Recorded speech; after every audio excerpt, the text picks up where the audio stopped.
Spiderman brand new day ட்ரெய்லர்ல இருந்து ஏகப்பட்ட கிளிப்ஸுங்கிறது release ஆயிட்டு இருக்குது. 2-3 செகண்டுக்கு கிளிப்ஸுங்கிறத ஏகப்பட்டது ரிலீஸ் பண்ணிட்டு இருக்கிறானுங்க. இதுக்கு ஒட்டுக்க ட்ரெய்லரையே ரிலீஸ் பண்ணியிருக்கலாமேடா அப்படின்னு தான் தோணுச்சு. இதுக்கெல்லாம் யார் காரணம்னு தெரியுமா?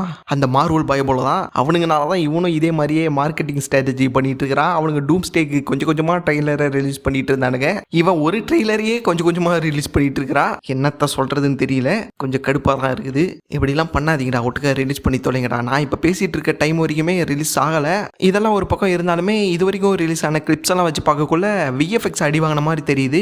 ஏஐயில் கிரியேட் பண்ணால் கூட இதை விட நல்லா வரும்டா அப்படின்னு சொல்கிற மாதிரி தான் இது வரைக்கும் அந்த கிளிப்ஸில் இருந்த அந்த சிஜிஐ ஒர்க்குங்கிறது இருந்திருக்குது. ட்ரெய்லர்லையுமே இதே மாதிரியே கண்டினியூ ஆச்சுன்னா அது இந்த படத்துக்கு பிரச்சனையாக தான் அமையும். ஸ்பைடர்மேன் நோ வே ஹோம்லையுமே இதே மாதிரி விஎஃப்எக்ஸ் பிரச்சனைங்கிறது இருந்துச்சு. இதுலேயும் அதே மாதிரியே வந்துச்சுன்னா அது படத்தையே பாதிக்கலாம். அது என்ன ஏதுங்கிறத பொறுத்து இருந்து பார்க்கலாம். உங்களுக்குமே விஎஃப்எக்ஸ் அடி வாங்கின மாதிரி தெரிஞ்சாங்கிறத கமெண்ட்ல சொல்லுங்க. பாய்.